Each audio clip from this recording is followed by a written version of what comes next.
From a studio high above the clouds of the Okanagan Valley, this is the Cannabis Podcast. Exploring the world of Canadian cannabis culture, one toke at a time.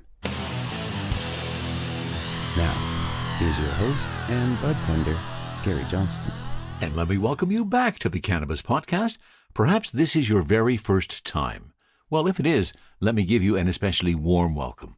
For the next 45 minutes or so today, we're going to be talking about a plant I happen to have a particular passion for, and that would be cannabis. Now, maybe you have a similar interest, and that could be why you're here. Before we get too much further, let me remind you, this program is intended only for those 19 or older in your jurisdiction, and is intended purely for entertainment and perhaps educational purposes. You should always consume your cannabis responsibly.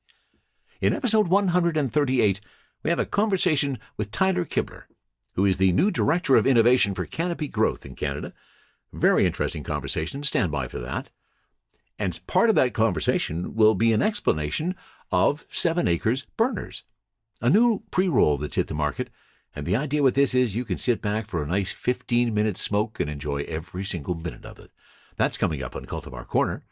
Also, we're going to give you a link to the Marijuana Growing Cannabis Encyclopedia that I just got sent a link to, so I'll share that with you. I've been waiting for it. There have been more cannabinoids dropping into our cannabis market in Canada, and now Health Canada has decided it's time to put some limits on those. We've got that story from my friend David Wiley at theounce.ca. And here's something I've been hoping for. We've talked about stigma in relation to cannabis since the beginning of this podcast and since beginning of legalization. Still going on. One example was the exorbitant fees the cannabis stores had to pay for their business license. In the city of Kelowna, for example, they were paying $9,500. That's about to change too. All of that and more. Let me see. I've got my Bubble Kush root beer ready to satisfy my thirst. I've got a joint ready to satisfy my imagination. I think we're ready. This is episode 138 of the Cannabis Podcast. If you are a regular listener of the Cannabis Podcast, you realize that on occasion I am wont to share some of my personal life, especially those moments that really matter.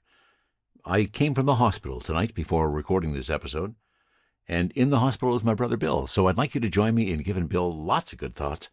He's going to get better. He's going to get through this, experiencing some of those things that many of us do as we get older, that unfortunately we can't control all of those things.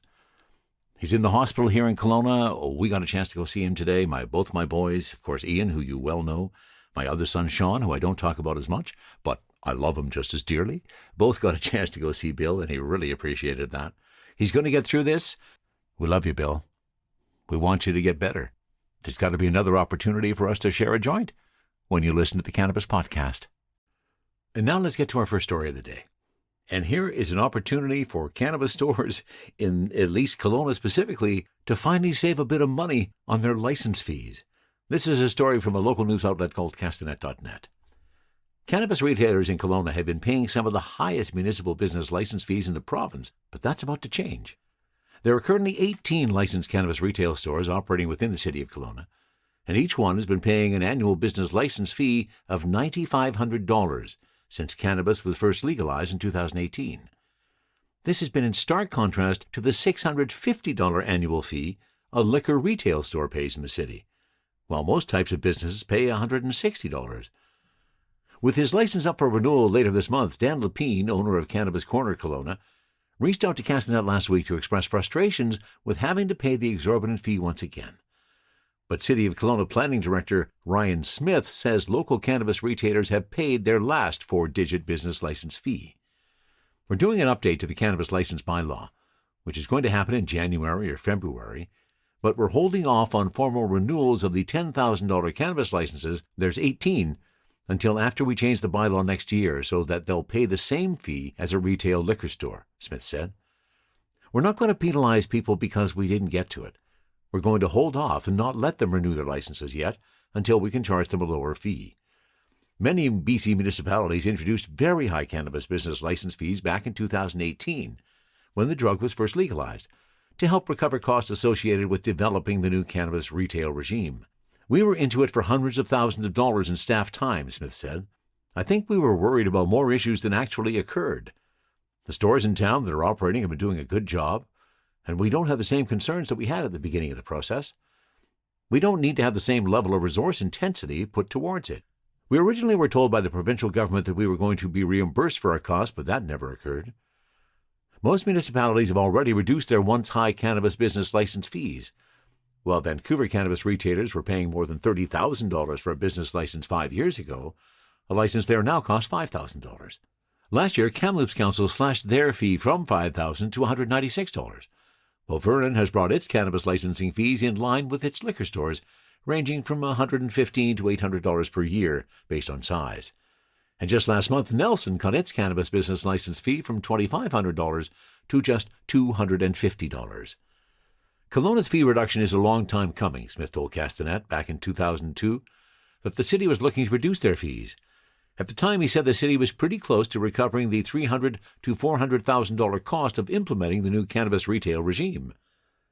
This is one of the areas of stigma that really bugs me, because clearly there were not the problems that they thought there were going to be.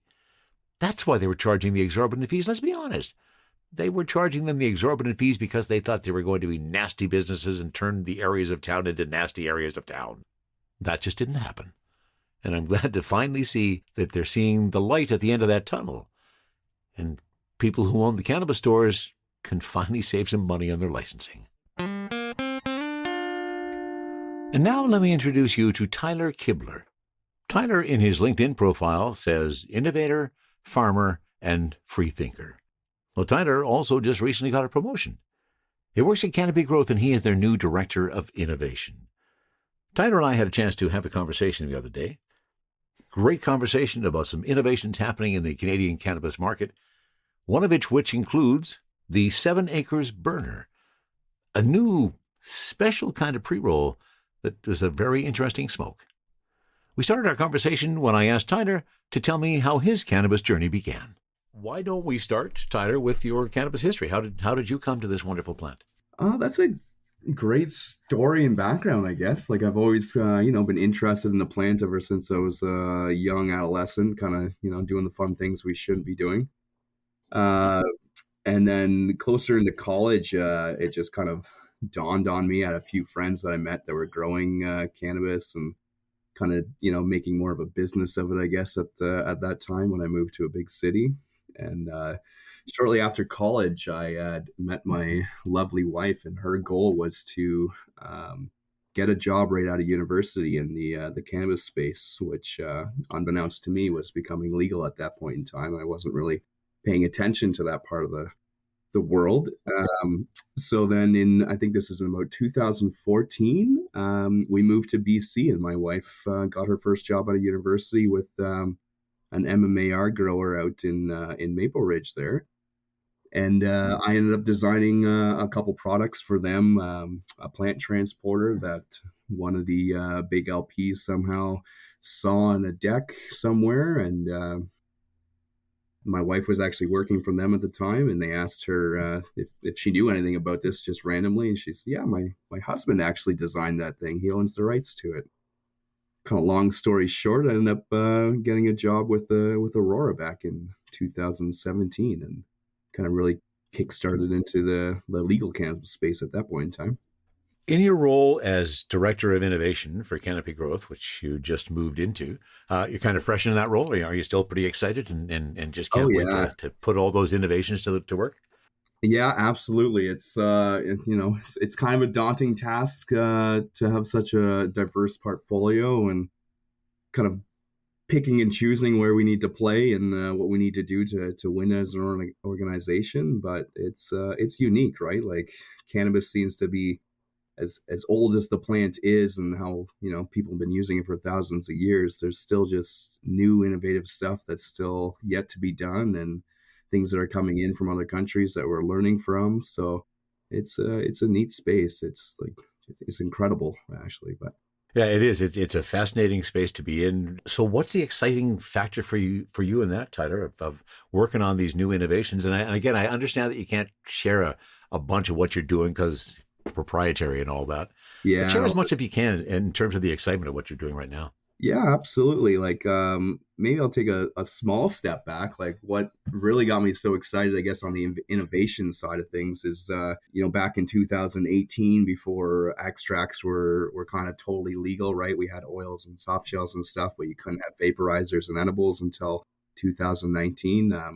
My innovation brain kind of went off, and I was chatting with some regulatory folks, and we found a bit of a loophole that we can make a vape cart that was child safe and had a little push down and screw turn lid on it, and we could sell that under the current regulations as long as it wasn't attached to a battery. So long and behold, we sold the first vape pen legally the day before the 2019 regulations came in, and that kind of like thinking outside of the box and kind of really understanding the regulations helped me just realize what the options are, right? Like not everything is black and white. Everything is kind of up for interpretation, and there's always different ways to do different things. So that kind of like really just drove my head around like, wow, there's so much more possibilities that things that we can do.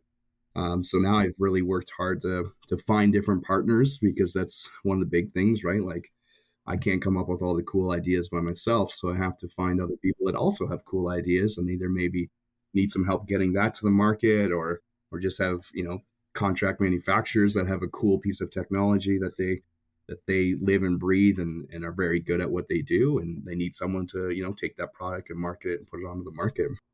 So that was one of our unique ones that I like this year. We came out with the 7 Acres smooth burners. It's a very interesting pre-roll. Like the pre-roll hasn't really changed in many, many years, right? It's always kind of a cone.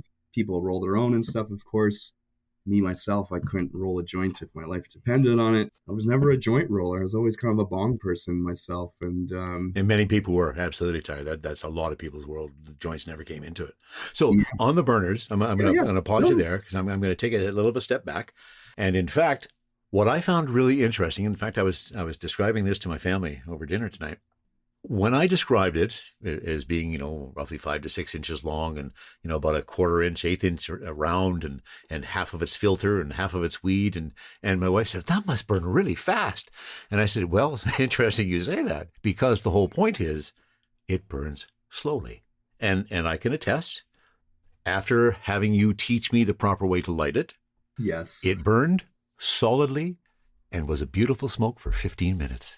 You did Oh, marvelously. Can you explain a little bit about how that's achieved? yeah, absolutely. So I can't take all the glory of this, but we found a CMO partner of ours that has this kind of technology and the patent around to make this type of a pre-roll. So of course, like the pre-rolls are pretty standard. Everyone just puts weed into their rolling paper and they either roll it up or you stuff a cone. Um, so nothing's really ever changed, right? You light the end of it and you smoke travels all the way through the weed and you keep burning it until it's gone. What's unique about this burner, this technology, is they put a hole down the center of the pre-roll and they've structured it and they kind of like create the technology so that it forms itself nice and dense, and after it's manufactured it keeps that hole down the center of the pre-roll all the way to the filter, of course. And what that does is allows the smoke to travel down the center hole unobstructed instead of traveling through the biomass or through your cannabis, which is traditionally how a pre-roll works, right? You smoke it, the smoke comes through the weed. By the time you get halfway through the joint, the weed's kind of dilapidated. There's no real terpenes left. You've kind of already pre-burnt them off really before you get to it as you're actually smoking it. Where in this fashion, the smoke traveling down the center hole, kind of like a chimney, doesn't do that, right? So the weed tastes the same all the way through the smoking experience. And I know the filters look kind of funny because it does look odd. 40% of it's a filter and 60% of it's weed. Is very long. People ask a lot of questions of why is the filter so long? This is so weird. We find that just like all new technology, it takes a little bit for people to get used to and get comfortable with and familiar with. But it's purposeful. The filter's so long because it also helps cool down the smoke as it brings it to you. So we find that it gives you a very pleasant experience. It's not too hot, not too cold. You can't take great big drags off of it, like, you could maybe on a big blunt or something. But again, that's purposeful so that each toke is just like the last one, basically, right? Um, Yeah, yeah, very innovative. I truly enjoyed the experience. I'm curious, Tyler, the discussions that led up to the development of the burner. Like, what was the initial discussion that you were first involved in, and what was the initial idea that somebody had that you brought to fruition? yeah, like just like any other, I don't know, cannabis smoker, right? Some folks reached out to us actually via LinkedIn, because the LinkedIn's one of the the more famous cannabis friendly social media platforms for cannabis people to connect. So so they reached out to us on LinkedIn and said, "Hey, we have this real cool thing we need you to see and try out. It's, the newest and greatest pre roll." And of course, you're a little bit skeptical, right? Like, I'm just like, how much cooler can a pre roll get, right? Like, pre roll's a pre roll, like, yeah. So, Yeah, yeah, that's true. we met up with these folks. They're actually also based out here in Alberta, and then they kind of we have dinner, and they're talking about how cool this thing is and how it's like nothing like we've ever seen, and how nice it's going to burn, and how each size, like even if it's the small ones like you had, that are 0.7s, kind of small and nimble like a cigarette, all the way to like great big blunts that the exact same technology is kind of staggered in the sizes, so it still burns just as nice, just as smooth, just as consistently, which is like hard to believe, right? Like you're usually like, well, the bigger you get, the harder it is, and the kind of worse the experience is generally. And by the time you get the end, the more like gummy and resin it is, and all that fun stuff. Um, so yeah, they kind of put on a nice little show for us, and then finally we're like, okay, well, let's see these things, right? So then we kind of go back to an Airbnb, and there was beautiful display. They had all different kinds of sizes that you could imagine, that you would see a traditional pre-roll in, right? All the way up to Canagars, they're nice old leaf wrapped and just real cool looking stuff. And then, it was time for the show to go on. So we started lighting them up and trying them out. And sure enough, there's about six of us, smoking all these different various sizes, some that are infused with hash and keef and diamonds, and some are rolled in blunt paper and stuff like that. But it was, what I found was super interesting about the whole ordeal is we were probably smoking these things and passing them around and talking to each other for about 2 hours. And during the entire 2 hours that we were there, not one of us coughed. And it was the weirdest thing. Like usually someone's coughing in a smoke circle, right? Like and I was just like, why is no one coughing here? And why, like, we're all feeling very pleasant at the moment, right? Like we've been doing this for a while, but it just kind of struck me as odd. I was like, you know what? I think they got something here. Like this is different, and it's a nice and enjoyable experience. Different doesn't always mean it's the best and the greatest thing. Like there's still a lot of education that needs to be done. If you can imagine one pre-roll out of 400 on the shelf, and it's the one that's quite a bit different, takes a little bit of finesse to light, and so it's still a learning curve in terms of the educational piece and kind of getting people bought into the whole, story. But yeah, I was just, kind of blown away. I was like, you know what? These guys weren't bullshitting me. They were like, yeah, this is new and innovative pre-roll. Like never thought of, I could even picture it in my own head, right? Yeah, But yeah, it's very cool technology. I quite enjoyed the smoke. Any other innovations in the pocket that you're working on now that you're pretty excited about? oh, there are quite a few. I would say in the vape world, we have quite a few vapes kind of launching in between February and April. Unfortunately, as exciting as they are, they're not launched yet, so I can't publicly speak about the fun jazz. But I do have one pretty neat product that we launched in PEI, of all places, at the beginning, just because it timed well with their holiday launch there. So we launched a product called 7 Acres Smokehouse Hash, and what it is we actually um, we pressed hash and created a nice gummy hash using a little bit of bubble hash and keef. And then Hmm. one of our guys on the floor, who's kind of our engineer and hash guy, he kind of came up with an idea, and he says, "Why don't we try smoking this stuff in a kitchen smoker, and add a bit of flavoring to it, right? Like everyone's adding these botanical terpenes and all kinds of Yeah. flavoring agents to get like candy and bubble gum and all this stuff." And we thought, man, that might be a cool idea. Maybe that, it's more natural. It's something Yeah, people know and use, right? So we tried it out, and it tasted really good. So we ended up, smoking it for about an hour at very low temperature, just enough to get the aroma basically infused in the hash. And we started with sure. hickory. We're doing a rotational skew, so we got plans to do like maple and cherry in the future, but it ended up doing really well. It's consistently the top three selling SKU in PEI at the moment with their holiday special. That is really Yeah, cool. it's Yeah, I like the we never would have idea. thought about, right? Like No, like no.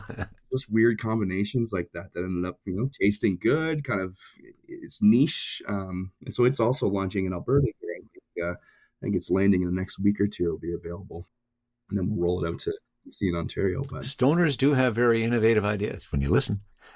yes, when you listen and you got a group of stoners together, absolutely. Somebody has to be listening and perhaps writing it down so you remember the next morning. Yeah, yeah, So that brings up an interesting question, Tyler. You talk about different provinces.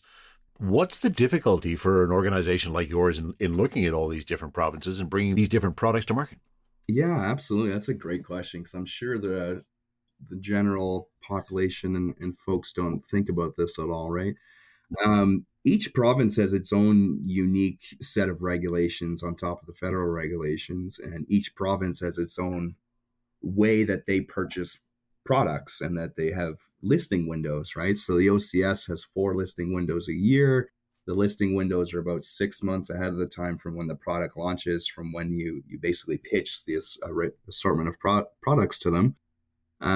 So you have to kind of be, planning further in the future, of course, of what you're planning to, have in market come 6 months from now. But every province is on its own schedule, so you can't just plan like, okay, we have this plan in January, we're going to launch in June. It's always like, well, that works for Ontario. Quebec has 2 windows a year that they take, and sometimes if it's very new and innovative product, they'll take it outside the listing window, but not all the time. And then sometimes they have their own sub things that they have going on that they're trying to like boost their market with. And then there's places like BC. BC is probably one of the easier provinces to work with because they have kind of an open window, and they'll accept pitches every 2 to 3 weeks, basically. But they want your product right away. Like after you pitch it, you need to be able to supply the product within 6 weeks. So it's kind of like you need to have your stuff together and like already basically making the product. Alberta is kind of similar to Ontario. They have multiple pitches per year. They broke theirs up into categories. So there's only I think there's about 4 all category pitches, and then there's 3 pitches basically after that's subcategories. So like vapes and extracts at one point in time, and then edibles and beverages and stuff like that. So Alberta's also a little bit more flexible. And then there's Manitoba and Saskatchewan, which are direct to retail, and it's a whole different ball game. They also will take stuff at any given time, but you're not pitching it to a provincial board anymore. You're pitching it directly to retailers, which there's 20 or 30 different retailers in those 2 provinces alone. So you're kind of having 20 or 30 different conversations, and it's and the Atlantic Canada has also got their own kind of schedule of when they take products and which products they're willing to take. And it's just such a dynamic market. It's not just, one product fits everybody. Each province kind of has their own wish list at any given time, certain things they like BC is really more forward with 510 carts and versus like all-in-one vapes, where other provinces are a little more open to all-in-one vapes because they want the consumer to kind of own that experience, which is kind of the difference between 510s and all-in-ones. I know not the greatest thing for the environment and stuff, but you can control the consumer experience much better with an all-in-one vaporizer, which is kind of why they're successful versus a 510 cart. You have no idea which battery you own versus the one I own or the one we tested with. And will it work? Yeah. And yes, and will it work? Is it what temperature or what wattage is your battery going to? Is it a single wattage or is it 3 watts? Like anyway, I know we're kind of like derailing off the provincial thing, but yeah, working with the province is it's a tricky finesse, and luckily we have lots of salespeople that are kind of very regional, so they know their region well. They kind of know what those retailers in that province wants, and it's just a very dynamic, ever changing. Yeah, and as you say, so diverse across our country. Have you ventured into Quebec at all? Yes, yeah, like this is all public knowledge. Like the Quebec listing window is open right now, and I think it was the pitch was actually last week for an April launch, basically, of their products. Quebec is, again, a very different market than the rest of Canada, right? They have a 30% potency cap. So whether you're a dried flower or well, they won't even take vape pens, but if now they're accepting infused pre-rolls and concentrates, but you're limited to 30% THC, which is very difficult, right? Like if you're doing live resins or live rosins, typically you're, 60 to 80% THC. So now you're kind of diluting it with CBD or doing unique things to bring that potency down to 30%, but still have a nice consumer experience. So Quebec's kind of its own like little Yeah, I've interesting always thought it province. was. Yeah. Yeah. And that just seems so odd to me that I can understand the 30% THC cap. If you're going to do that, okay, I can get that. But what I don't get, if you're putting that cap on and yet you're still allowing infused in, what do you expect to achieve with the infused if it's not above 30%? Yeah, right. You got a 29% flower pre-roll and a 29% infused pre-roll, right? The only difference is one with flavoring in it, probably, or something, right? Like, Yeah. And have you found that, Tyler, as you look across the country, the different provincial organizations, are they putting certain demands in terms of those THC levels out there? really, other than Quebec is the only one that kind of has that 30% potency barrier. The rest of them don't put I guess on the other side, I'm wondering is if there are those that want a certain level of THC out of your yes. Oh, product. that is very true. Yeah. So typically each province kind of has its own like list of what they're looking for a certain pitch window, and some of them might be high THC, which is nowadays high THC is like over 30%, and they call low THC is like 15 to 20%, which is crazy. Um, but they kind of really break it down for you in terms of like typically what their ask is, and then like where there might be still openings in their market, right?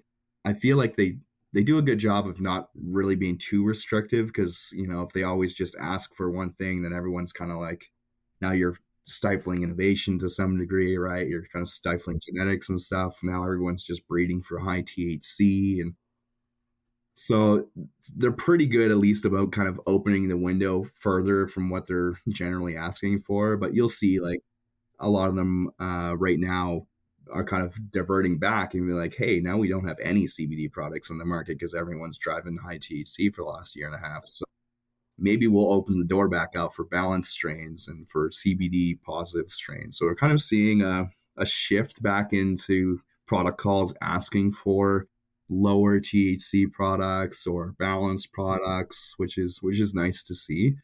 Of course, they still have a pretty large window for high THC products because that seems to be what sells today. But it's nice to see that at least like about 6 to 8 months ago, they like if you pitched a 1-to-1 strain or something that was like 17 to 22%, you were pretty unlikely to get it. But now they're kind of opening their eyes that not everyone needs to be, completely stoned out of their tree. Some of us like to do things while we're high and kind of like enjoy the Yeah. experience. Yeah. And some have realized that they don't need those 30% to achieve what they're trying to get anyways. So yeah, it's true. Exactly. Well, it's been a fascinating discussion. You've opened my eyes to a whole bunch of things about the industry works, the whole concept behind the burners, the innovation behind that. I don't know if you're ready for it, but it's time for my hot seat questions. Oh yeah. And I think you're probably capable of them. So, simple question. The first one is your favorite cultivar. My favorite cultivar, and I'm not even sure it's available by this breeder, but Planet of the Grapes by Hearst Organics. You used to be able to get it through the one of the medical folks that are out in Saskatchewan there. I think they recently sold their stuff to Mendo, but it was a 16% THC strain with 4.5% terps, and it just tasted like a bag of grapes. Like you open the bag and you just got hit in the face with grape. And it was just a very nice, lovely smoke. You weren't too high, but it tasted just beautiful. Oh, sounds delightful. Yeah, Do you cannabis prefer is joints or great. vape? Vape, because I can't roll joints, but I will buy joints. Okay, you'll buy joints. There's a lot of people who buy joints. And Yeah, thank goodness there are. The retailers would be in a whole different situation in our country right now. absolutely. Yeah. Oh, Do you have a favorite munchie, Tyler? a favorite munchie. Oh, funnily enough, one of my favorite munchies is grapes because they're just like they get you over That the seems kind of somewhat sticky mouth apropos. and stuff, right? And like you get a little bit juicy, and you can eat a whole bag of grapes and not feel like Yeah. too bad about yourself. Edibles or flower? uh, that's a good one. I would say edibles. Honestly, I'm not. My wife is much more of a flower person than I am. Since I left college, I just haven't been hitting the bong as much. So I very much into vapes and pre rolls made by other people. Yeah, I get it. And I asked this question from people all across the country just to see if I get some different answers. And that's regarding what do you call 3.5 grams of cannabis? Do you have a word or a term that you use for that? Oh, a 3.5 grammer. We used to call them not an eighth because that's a new lingo, but we used to, like what did we used to call them? Like it was like a quarter, a half quarter, which is like the weirdest name in the world. You are from Ontario? Yeah, yeah. I'm originally from Ontario. Yeah, Yeah, it was a half quarter. yeah. It's what. Yeah, exactly. And when I was a kid, I was like, why are we asking for a half quarter? Like this doesn't make any sense. The first time I heard it, I was working at a store here in BC, and somebody came in and said, "Can I get a half quarter or something?" I went, "What?" What? I said, "Well, a half quarter." I said, "Well, that would be an eighth." And so then I like to joke that in Ontario they never took fractions far enough so that you can No, determine that it was an eighth.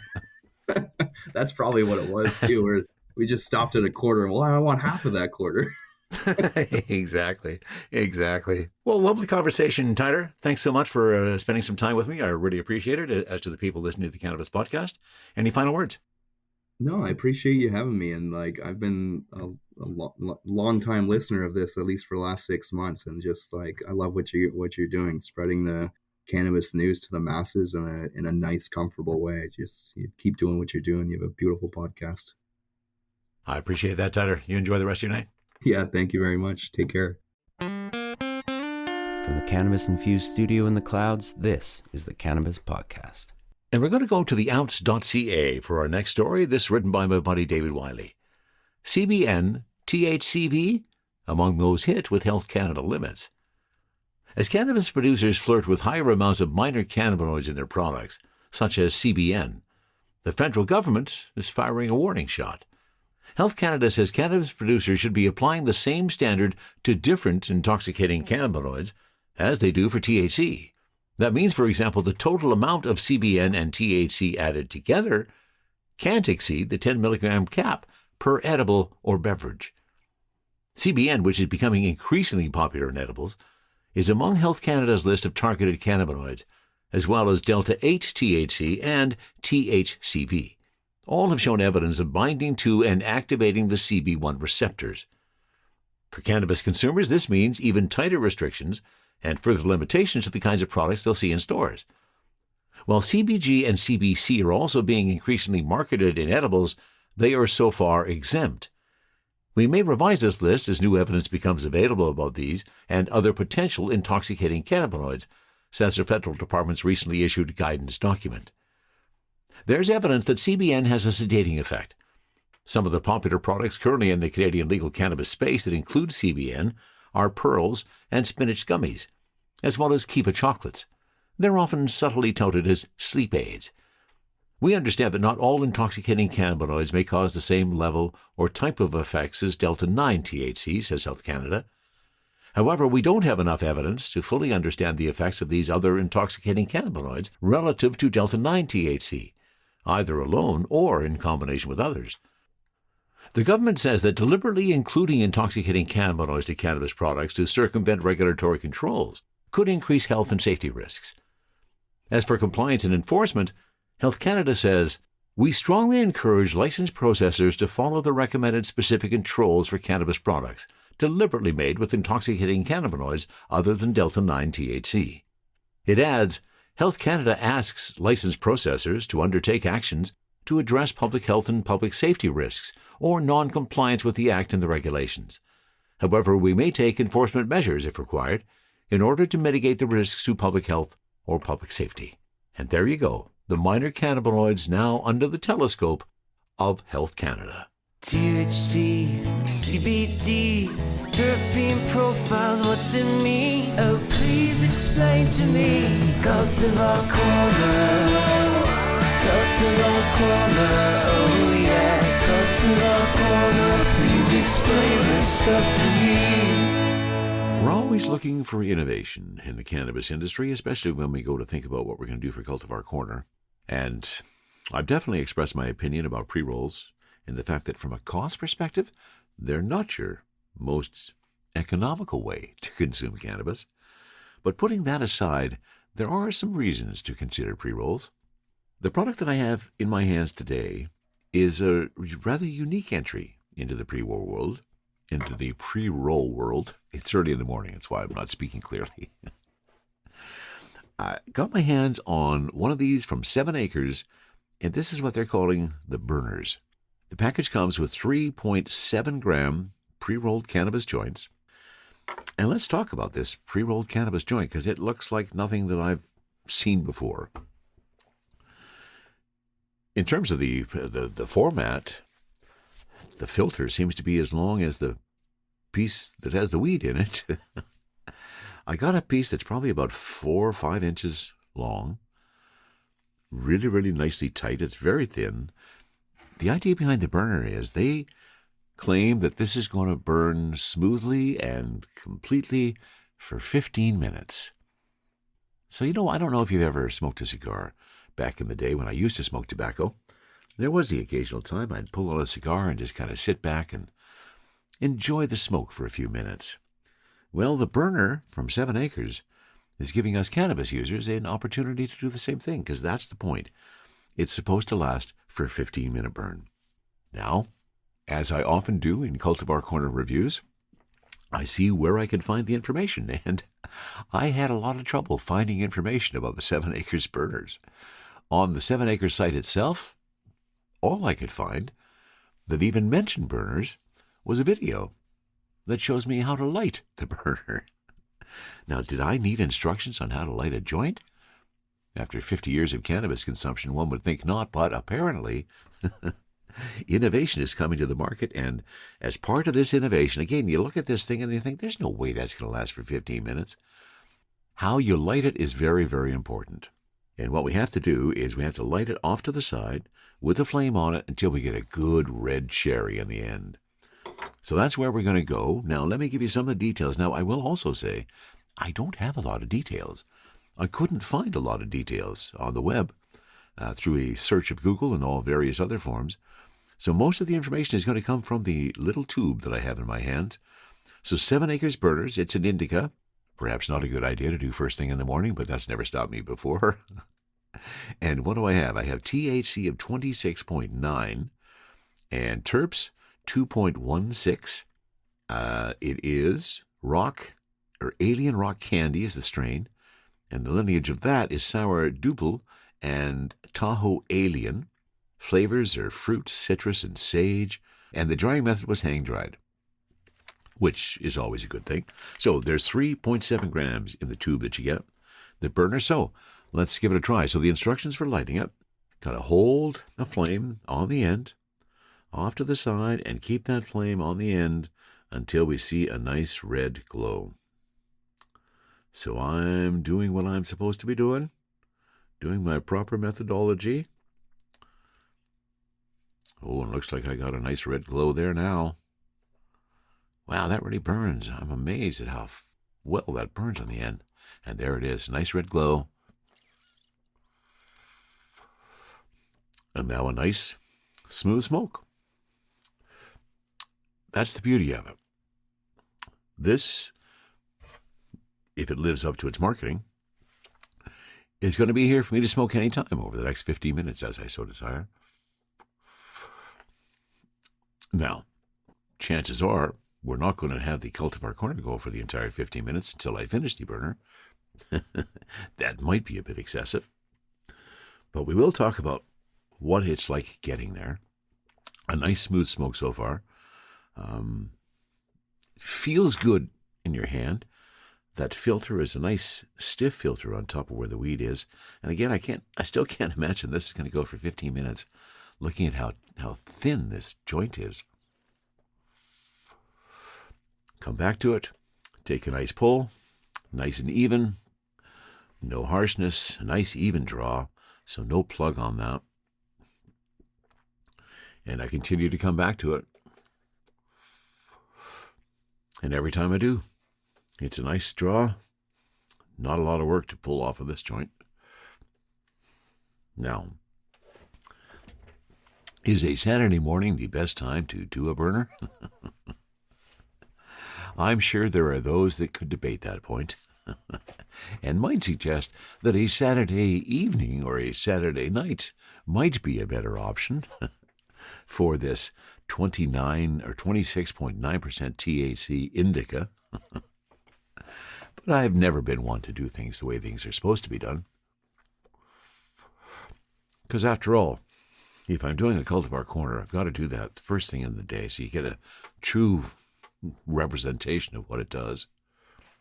So here we go. And what's the effect so far?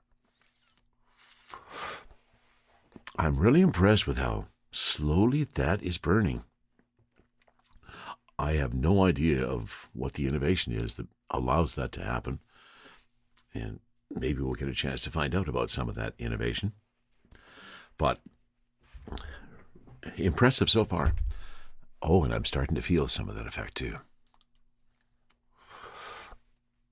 Yep, here comes a little touch of happy eyes. Euphoria kind of rising to the surface. Again, don't try to talk while you got smoke in your mouth, Gary. Which is a difficult thing for somebody doing a Cultivar Corner.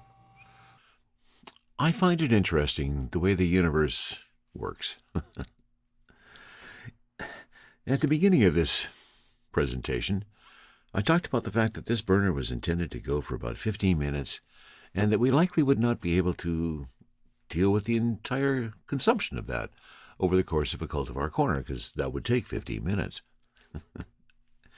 Well, the furnace in the studio at Cannabis Podcast decided to play its part in this journey, and it turned on, and I continued to smoke it. So there has been a period of about 6 minutes in the middle of this where I continued to smoke this burner. And I have to tell you, every single time I go to it and take a hit, it's still there. It is burning incredibly well, incredibly slowly. I want to find out the innovation of how they managed to do this, because this is burning incredibly slowly. And no joint I have ever rolled has lasted this long. And on top of that, I'm getting pretty buzzed. In those interim minutes when I continue to smoke it, and continue to smoke it now, each of those puffs adds a little bit more to my endocannabinoid system, giving me a bit more of a high. Quite enjoying it. Now, was it a good decision to do a long, heavy joint of indica to start your morning? Maybe not. I might be rethinking that one a little bit later as I lay down for a nap. You never know how that's going to go. In fact, this is a busy day today. I am off to help my son Ian, who you all know, of course. He's taking his driver's test today. He's ready to do it, and we're going to go out for a little run before I drop him off at the driver application place. So, 7 acres burner. If you're looking for something to just ease yourself into a night where you want to kick back, you could share it too. It doesn't have to be a solo smoke. It would work really well to pass along, and probably with multiple people going, it would likely still go for that 15-minute burn. So I haven't reached the end of it. And again, in terms of the cumulative time that this has been burning, it is probably darn close to that 15-minute mark now. So they have achieved their goal. The 7 Acres Burner, 26.9% THC on a 0.7 gram joint. A new kind of innovation. Not sure how they managed to do it, but they have. It's been a really nice smoke for a really long time. I think I'm going to have a good day. And as I am often wont to do, a bit of a follow-up. After I've been sitting here and this has been rolling around in my endocannabinoid system for a while, it's really nice. Yes, it is a heavy indica, really deep body relaxation, just loving the way my body is feeling right now. A bit of a headstone as well. That's not totally ignored, but definitely has moved well into the body. This is going to be a real nice day. Sharing stories about good weed while trying good weed. This is the Cannabis Podcast. And today I want to share with you a link that was shared with me. And this is from a gentleman that I'm sure many of you have heard before, Jorge Cervantes. I hope I'm pronouncing the name right. My Spanish is not really good. But Jorge has a tremendous reputation and built the Cannabis Encyclopedia. And he's published an up-to-date edition. And it's all accessible through the link that you will find back on the show page for the Cannabis Podcast. If he's going to share it, I'm going to share it with you too. And here's just the note from the homepage. Welcome to the Cannabis Encyclopedia, your ultimate guide by Jorge Cervantes. Hey there, fellow grower and cannabis lover. Dive right into the heart of the Cannabis Encyclopedia, a labor of love and decades of research. From the intriguing tastes of medical cannabis to the latest hacks in indoor growing, I've got you covered. And the cherry on top? I'm sharing all this gold with you on marijuanagrowing.com for free. And as I said, the link is included. You can find it at cannabispodcast.com or on the show page, which is with the show notes. Great idea, Jorge. Thanks for sharing the details. And of course, once again, let me thank you for being a listener. I truly appreciate the fact that you are here. Also want to thank my sponsors, Kevin and Jordana at buymeacoffee.com/cannabispodcast. If you feel so inclined and you like what you hear, you're welcome to go there too and you can buy me a doobie. Also want to thank my patrons at Patreon, Tony and Roger. Also getting ad-free episode access, Gage and Rob. Thanks so much for the support. I truly do appreciate it. And now let's end with another humorous thought. Apparently, smoking cannabis can affect your short-term memory. Well, if that's true, what do you think smoking cannabis does? That's it for episode 138 of the Cannabis Podcast. From the Cannabis Infused Studio, high above the Okanagan Valley, this was the Cannabis Podcast.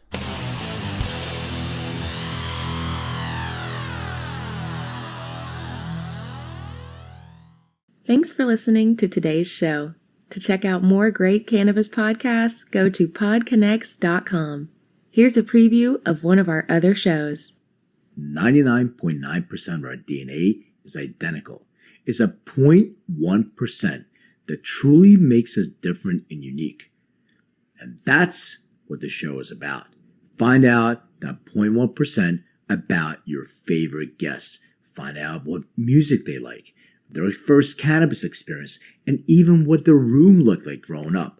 But more importantly, or as important, their journey. Learn what makes them unique on Everything is Personal.